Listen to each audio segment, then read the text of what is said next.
Okay, good day. Nobody warns you about this. You get into miniature painting for the models.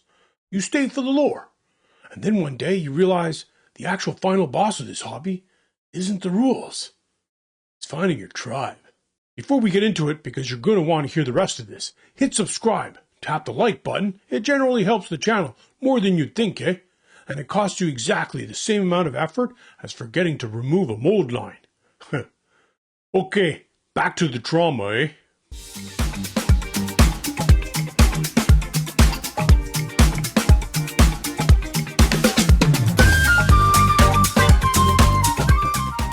Welcome back to C7 Hobbies. I'm Colossal Meltdown.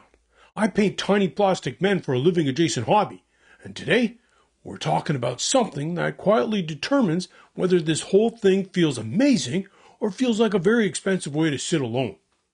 Hobby friendships. Where'd they come from? Why they're weirdly hard to build as an adult?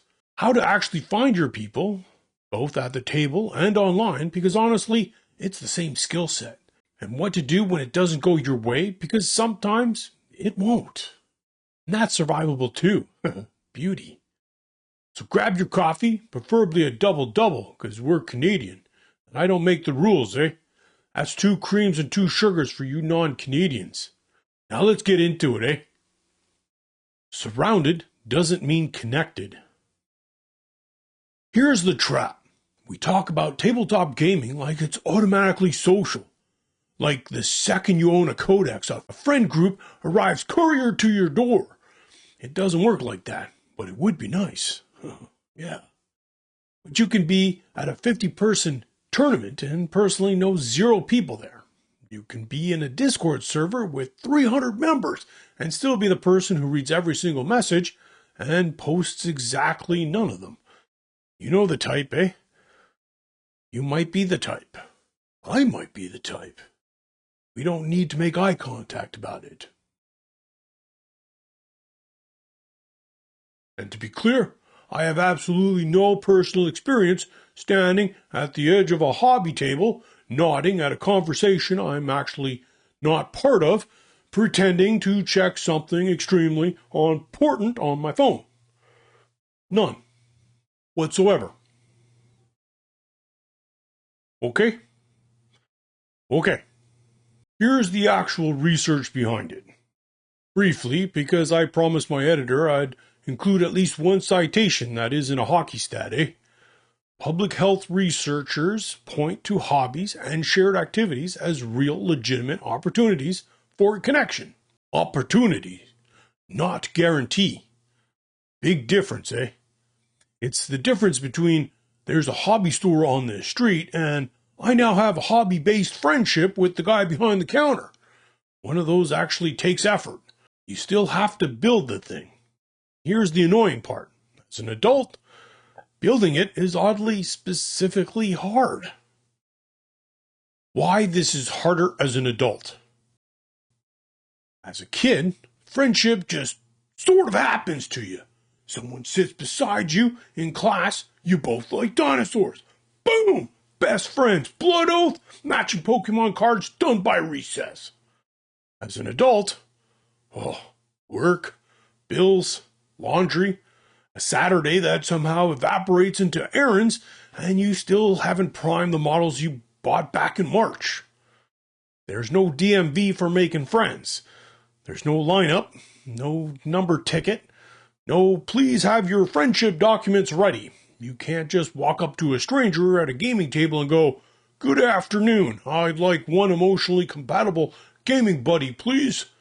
Preferably someone who doesn't measure every single game in victory points and personal grudges. Good news! You don't need a best friend on day 1. You need familiarity, which is a much lower bar and frankly a relief, eh? You see the same face at the same table. You say hi. You ask what they're painting. Then again the following week. And somewhere in there, without ever having the big friendship conversation, you just know their name, their army. The one rule they always forget. You still forgot it, Steve. 3 editions running now. It's become a personality trait, eh? Your tribe doesn't have to match you. Common mistake. I made it too, assuming your hobby tribe has to be a clone army of you specifically. Same game, same faction, same paint scheme, same options on whether 3rd edition was actually good. At that point, you're not making friends. You're running a cloning vat in the basement, and frankly, that's a very different and a much stranger hobby. Your tribe can include the painter who never plays a single game, eh? The competitive player who owns 0 fully painted models and has made a peace with it. The terrain builder who's never had once fielded an army but will talk to you for 45 minutes about foam board. And the guy who has no idea what any of the rules are and somehow still wins every time. Though what I can only describe as pure witchcraft. You don't need identical interests to build a friendship. You just need enough overlap to start a conversation, eh? That's generally the entire bar. And it's lower than you think, eh? Finding people. Same playbook, table, or screen. Here's the part people overcomplicate. Whether you're doing this in person or online, it's the exact same 3 moves. I'm not going to give you a separate real-life system and a separate internet system because that's not how actually it works. Move number 1. Show up on repeat. Once every 6 months, nobody remembers you. And that's not personal, that's just how our brains work. But the same weekly game night, the same monthly painting session, the same Discord every single week, and eventually people stop reintroducing themselves to you every time. That's the entire trick, and it's frustratingly simple. Frequent, low-stakes contact beats one big grand gesture every time. You are not required to become a hobby influencer overnight. You're required to show up on a Tuesday, repeatedly, like a mildly obsessive raccoon. Move number 2. Use the hobby itself as your conversation starter, because inventing small talk from scratch is generally one of the hardest human skills, and you don't have to. You already have the world's easiest opener, eh? Try, what are you working on?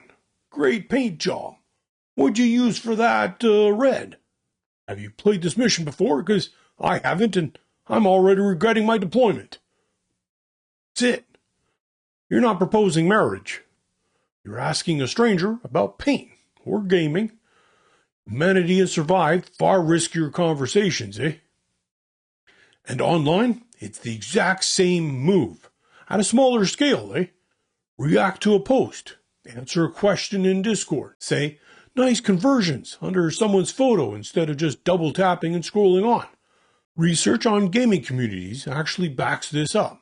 Online play can build genuinely real friendships and social support, but it depends on the quality of the interaction, not just how many hours you're logged in. Translation, lurking doesn't count as a hobby cardio. Comment on the guy's orc truck. He worked hard on that truck. It has a face on it. Acknowledge the face. Move number 3. We're allowed to be bad at this. Publicly, out loud. New army, half-painted models, no idea what a stratagem actually is? Doesn't matter, just say it. Hey, still learning this army. Flag me if I missed something. That one sentence does more social heavy lifting than an entire golden demon winning display board. It tells people you're approachable. It lowers the stakes for everyone. And it means nobody expects you to have your entire life or your pauldrons together. Nobody's checking credentials at the door, eh? This isn't Necromunda. There's no gang rating required for being allowed to have friends. Bonus tip. Just be nice. Don't be a hosehead, eh? When it doesn't work. Handling rejection. Now, the part nobody wants to talk about. Sometimes you try, and it just doesn't click. Someone says no to a game. Group doesn't vibe with you. You show up to a painting night, and the energy just isn't your energy. That stings, eh? Especially if you were already a little unsure you belonged in the first place, which, statistically, is most of us, most of the time, at least a bit, eh? But one no is not a referendum on your entire worth as a human being, no matter how much your brain wants to file it that way at 11 p.m. Maybe they're busy. Maybe they're having a generally bad day. That has nothing to do with you. Maybe your painting styles or your sense of humor just don't match. And neither of those things is a moral failing on your part or theirs. Your job was never to be liked by absolutely everyone at the store. It's not a job. That's a losing campaign, eh? Your actual job is to find the people who are a good fit for you specifically. It's a much smaller goal, eh? Much more winnable. Sometimes this isn't my tribe isn't a failure. It's just information. File it away, don't take it personally, and try the next table. There's always a next table, eh? Beauty. Red flags. Not every group deserves you. Quick flip side of all this, because it matters just as much. Not every group is worth joining, and finding your tribe sometimes means correctly identifying who isn't it. If a group mocks new players, trashes people's paint jobs for fun, calls harassment just banter, or leans on to you to spend money you clearly don't have, that's not a hobby tribe.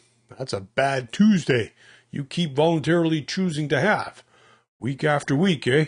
For reason a therapist would like to discuss. You do not owe loyalty to a group just because it's the closest one, or the one you happen to find first. You are allowed to leave. You're allowed to mute the server. You're allowed to walk into a different store and start over.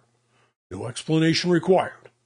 There's a real, meaningful difference between, buddy, your dice hate you, that's 3 ones in a row. I'm so sorry, eh? And, we're going to make you miserable because you're new and we think that's funny. One's banter, it's got warmth underneath it. The other is just someone being a jerk with tiny plastic soldiers. And tiny plastic soldiers deserve better company than that, frankly. And so do you. The one-step challenge. So here's your homework, and it's a small on purpose because I'm not trying to add a second job to your week, eh? Don't go find your whole tribe this week. Find one connection. Ask one person about their army. Comment on one project online. Show up to one reoccurring game night you keep meaning to attend and keep not attending. That's it. One move. You don't need a 5-year plan. You just need a Tuesday. Because the miniatures are usually what gets you through the door. But the people, the Steves who forget the rules, the guy with the orc truck, the terrain nerd who talks about foam board like it's Shakespeare, they're usually the ones that make you want to stay, eh? This one helped. Hit like. Make sure you're subscribed, and I'll see you in the next episode. Until then, paint something. Play something. Talk to somebody. Take care, be awesome, and paint for the paint gods.